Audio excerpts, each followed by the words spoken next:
Before we conclude that Hurricane Melissa is just another man-made disaster for a land grab, let's just look at history and see who benefits. First, the Maui fires. Yes, asset management firms bought up a large part of what was destroyed. Oprah also got a big chunk of land. Second, Malibu. With the new permit regulations, it's practically impossible to rebuild. Now guess what comes in? Third, Hurricane Helene in North Carolina. Yes, BlackRock increased its position in Albemarle a few days before they received $250 million from the government to boost lithium production. Residents were protesting, hurricane hits, agenda moves along. You can also find them buying land in Ukraine and Gaza and anything that looks like a disaster. Now this takes us to Jamaica. There is indeed a UN-backed smart city plan called Vision 2030 to connect Jamaica to the grid for digital IDs, surveillance, compliance, etc. Okay, but is it possible? Can they really manipulate the weather? The short answer is yes. You can find weather manipulation patents, there's Project HARP, there is cloud seeding technology. You can listen to a speech by ex-CIA Director John Brennan telling you all about it. So are these disasters just coincidences? Probably not, because like Lyndon B. Johnson said,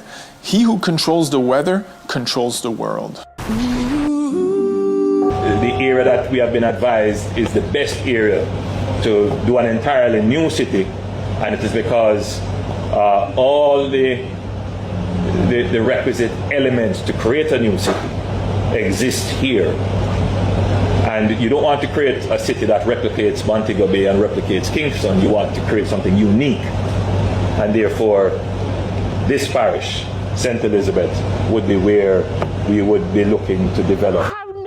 To go, miss. We don't have nowhere to go right now. The storm hit, Vision 2030 launched, UN Smart City, biometric ID rollout, AI surveillance grid, same hour, same zone. And I bet you didn't even know that Melissa means messenger. This wasn't just weather, it was ritual infrastructure reset. Look, old Jamaica was organic. New Jamaica, fully coded. Drop scroll below if your nervous system knows this was never about rain. The scroll scan decodes your role in this frequency war. In scroll law, when a storm becomes too perfect, it turns on itself. Melissa was not just a win, it was a mirror gate, a failed mimic ritual disguised as climate. Your dizziness, your heart racing, your emotional spikes, yeah, they're sinking to the planetary hydrosphere override. The grid is recalibrating. You're either in collapse or you're in command. There was never a timeline where you were not meant to see this. They patented the device, they launched the grid, they erased a nation, then replaced it with code. Still think it's just a storm?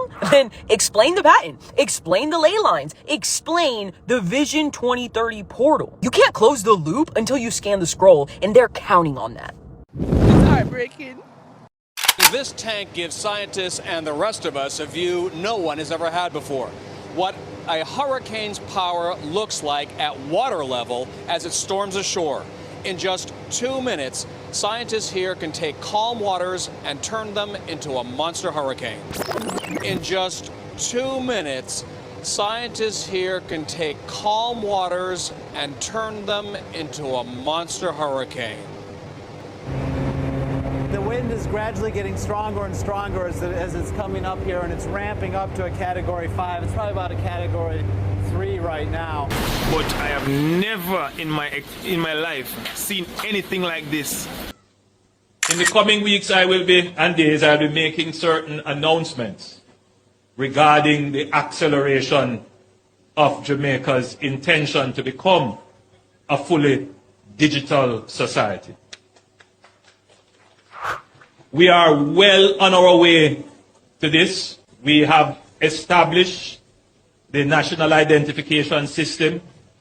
We have put in place our digital currency. We have given directions to our ministries to digitalize their operations. Most of our ministries are now moving from paper-based systems to digital systems. Our military is transitioning. The society is moving very quickly, very rapidly to become digital. Our banking consumers are seeing it as well because the banks are moving very rapidly to digital.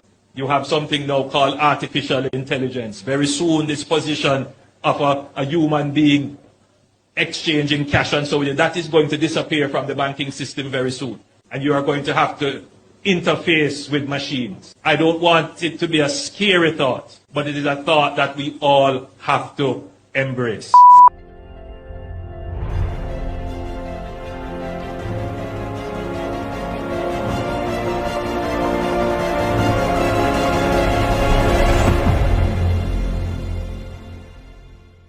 As you just heard, Dr. Prime Minister Andrew Holness just said that Jamaicans have to get used to the digital world because it's coming.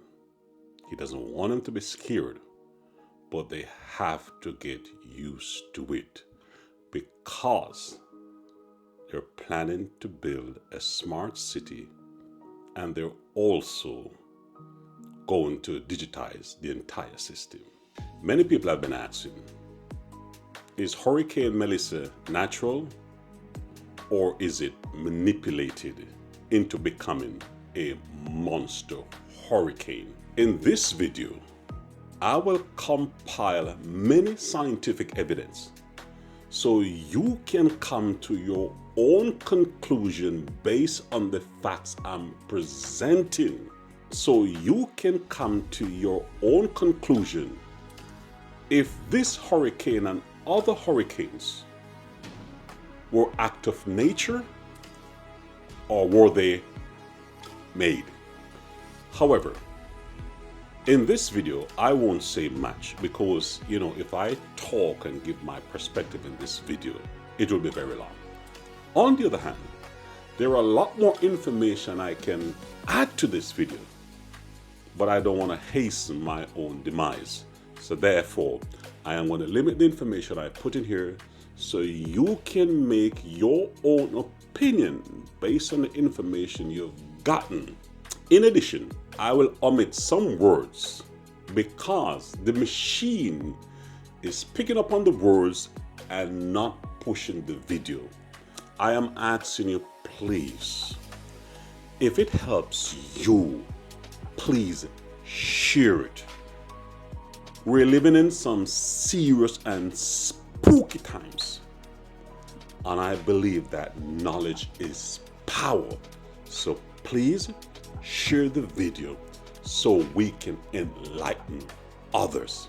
Having said that, please don't forget to subscribe. And that's why Bill Gates is now backing something called sun dimming technology that would reflect sunlight out of the Earth's atmosphere, causing global cooling. Gates is backing the first high-altitude experiment of one radical climate change solution, creating a massive chemical cloud that could cool the Earth. It's called solar geoengineering, and it's highly controversial. It would look something like this. Thousands of planes would fly very high and use nozzles to inject millions of tons of light-reflecting particles into the stratosphere. It would create a thin chemical cloud of those particles around the whole planet, blocking some sunlight from reaching the surface.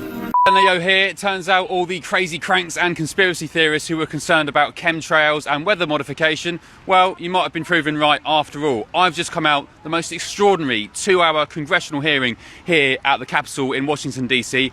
on that very, very topic. Experts all agreeing weather modification, cloud seeding, chemtrails, it's real. Here's what happened. My written testimony goes into detail explaining my decision to join more than 500 other scientists and academics from around the world to call for a solar engineering non-use agreement. I'll just briefly state, first, the understandings are not sufficiently developed to know what the outcomes would be, and unintended consequences are almost certain to happen. Second, our 70-year history with weather modification should give us some humility in thinking that we can understand what the consequences might be. We've been trying to modify the weather for 70 years, and we don't know if we're modifying the weather. And finally, we have one Earth, and experimenting on it carries considerable risks. I have likened geoengineering to risky gain-of-function research on viruses with uncertain benefits and catastrophic risks.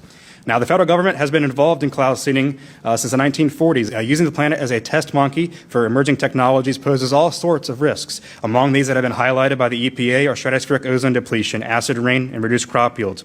There's also the question of whether such large-scale climate interventions is even necessary given the uncertainties regarding climate change. In the United States, it's an American technology that was done for the first time in New York in 1946. Weather manipulation is on everybody's mind right now. You make it rain, you can't totally manipulate or modify the weather the way that you could the air conditioning in your house at this point in time. So the very first effective weather modification operations were done in the 40s, after World War II. What the idea was in Operation Popeye, which is what we did in Vietnam, was to extend the monsoon season, cause more precipitation over the Ho Chi Minh Trail to impede the logistics of the Viet Cong. The problem with Popeye was we did not have much in the way of satellites, and we also didn't have much radar. If you look at the reports of troops on the ground and meteorologists on the ground, they say that they were able to extend the monsoon season, but we have very, very little data to prove that, right? Like I said, it wasn't until 2017 that we really unambiguously proved that this was possible. The 54th Weather Reconnaissance Squadron, their motto was make mud, not war, because the idea was if you could flood out these supply chains, then you could prevent the Viet Cong from getting to the lines and actually shooting bullets at people instead. So the idea was to drop rain. Interesting. There's something called NMOD, which is this treaty from 1972, I think, that in the international community, it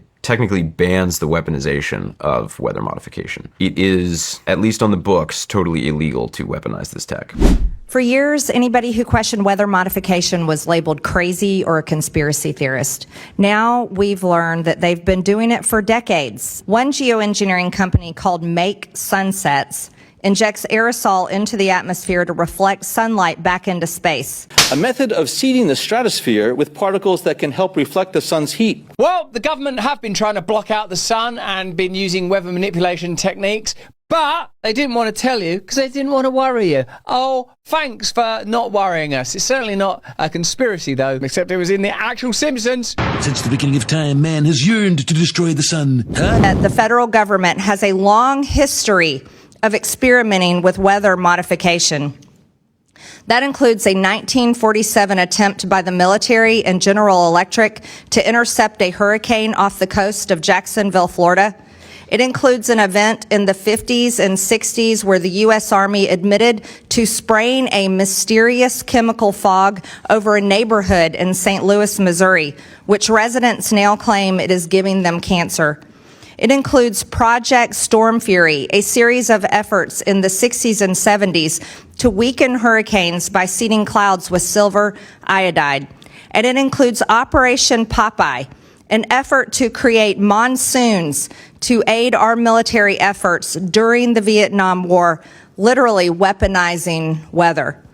While these are different events scattered throughout history, a serious campaign to commercialize geoengineering to fight global warming would be a vastly larger enterprise and profitable.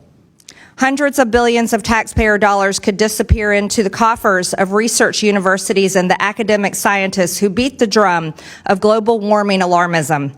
Venture capitalists are already trying to get rich backing companies like Make Sunsets, which inject aerosols into the atmosphere to reflect sunlight back into space. It's worth asking, what if scientists could somehow manage to create a temperature dial that could be rotated to reliably set the global climate? Who would control the dial? After all, people in different regions prefer different weather conditions based on their local geography, economy, and way of life. The global climate impacts everyone and doesn't respect state or national borders. So would we need a world government to make choices on how to turn the climate dial? Where does it end? Despite the profound questions around geoengineering, the scientific community is pressing ahead, and they are getting financial support to do so from universities and left-leaning philanthropists like Gates, who has funded geoengineering research. A June 2023 Biden White House Science Office report on solar engineering notes, academia, philanthropy, and the private sector have examined preliminary applications of climate intervention techniques such as stratospheric aerosol injection and marine cloud brightening, which are techniques classified as solar radiation modification, or SRM, intended to rapidly limit temperature increases. And that's why Gates is now backing something called sun-dimming technology that would reflect sunlight out of the Earth's atmosphere, causing global cooling. Backing the first high-altitude experiment of one radical climate change solution, creating a massive chemical cloud that could cool the Earth. It's called solar geoengineering, and it's highly controversial. It would look something like this. Thousands of planes would fly very high and use nozzles to inject millions of tons of light-reflecting particles into the stratosphere. It would create a thin chemical cloud of those particles around the whole planet, blocking some sunlight from reaching the surface. Here's a host of chemtrails here. As you can see that plane pumping all that white stuff? That is chemtrails, people. That is not condensation trail from an airline. And they've dumped this all over the heavens up in Canada, especially during the spring. Scientists have created many advanced tools to study hurricanes using remote instruments, by flying into them, and even following them from space. But many of the mysteries they need to solve require looking at storms up close and collecting data at extremely small scales. Unfortunately, studying the world's most powerful storms up close and personal is pretty dangerous work, unless you can make the hurricane come to you by creating a hurricane. Brian. Hi, Joe. This is the Sustain Wind Wave Laboratory. Sustain stands for Surge Structure Atmosphere Interaction. So in order to better predict the destructive impact of these swirling superstorms and to save lives, scientists have built this. A machine that can create the worst imaginable hurricane conditions indoors. All right, guys, just an update on Hurricane Melissa and what I'm able to see on satellite. Unfortunately, it seems that around sunset, they are blocking the view of the hurricane. You know, there's a bunch of reasons that could be that you can theorize if you were to put your tinfoil hat on what they wouldn't want you seeing them doing in the middle of the night. But at about 2350 UTC, it's about 3 hours ago, this is the last footage I have of this hurricane. Remember, this satellite typically updates every 10 minutes, but I haven't seen an update in 3 hours. So once again, at around sunset, I'm unable to see anything going on with this hurricane. And every single time this goes offline, it comes back showing a major increase in strength in the hurricane. I don't like the fact that this has happened so frequently with this storm. And I'll tell you right now, there's quite a few trails coming out of this hurricane. It's hard to see them directly overhead, but you can see them coming out of the edges where the wind isn't as powerful, tearing them apart so that you can't even recognize them. But look at all these trail, trail, trail, trail, trail, trail, trail, trail, trail, trail. These were left over here, but they're flowing out the edges because the wind is pushing them away. But see all this? And here's the interesting thing. What kind of passenger or cargo aircraft is going to fly directly over a Category 4, Cat 5 hurricane? Let me tell you, none. These are the airplanes flying in this area right now, and they are completely avoiding the hurricane. So whatever's flying through that hurricane, leaving those trails, they got their radar off. And there's a lot of those planes. So please take this hurricane seriously. To be completely honest with you guys, this hurricane does concern me. It has lots of trails, and they keep taking away our ability to see it on satellite for hours at a time. The other day, it was about 12 hours of time that was unavailable on the nose slider. Because sunshine is a beautiful thing, isn't it? I call it the closest physical manifestation we have to God, whatever or whoever God is. It's literally life force, God energy, that allows flowers to flourish and powerful trees to grow. It allows us to grow food. It heals and nourishes our bodies and makes pub beer gardens that much sweeter too. So ask yourself then, why would anyone ever want to block out the sun deliberately? What kind of person would want to do that kind of thing? Well, if you ever needed proof that we're led by dangerous, incompetent weirdos, that's what they're planning to do now, here in the UK. British scientists are launching a £40 million government-funded geoengineering experiment to literally test dimming the sun in the name of solving climate change.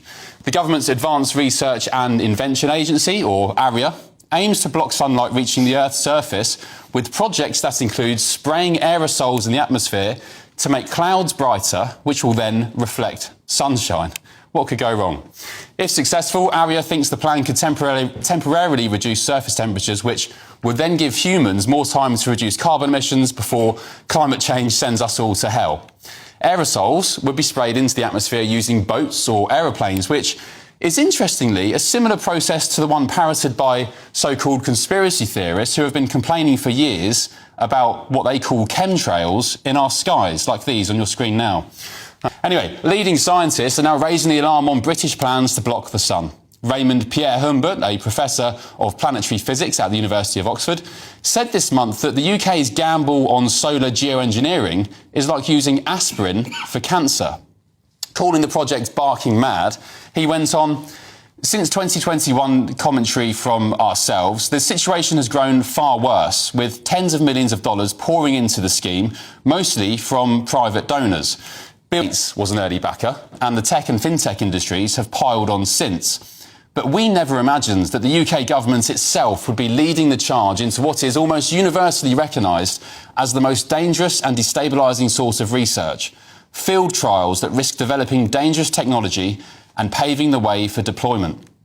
Did you catch the name there? I know many people watching this now will be rolling their eyes at the mention of the Microsoft billionaire once again, but it is an indisputable fact that Gates does have his hands in many controversial cookie jars. Jaw-dropping new footage shows a USAF C-130 Hercules, Teal-74, flying straight into the eye and wall of Hurricane Melissa, now a full Category 5 storm.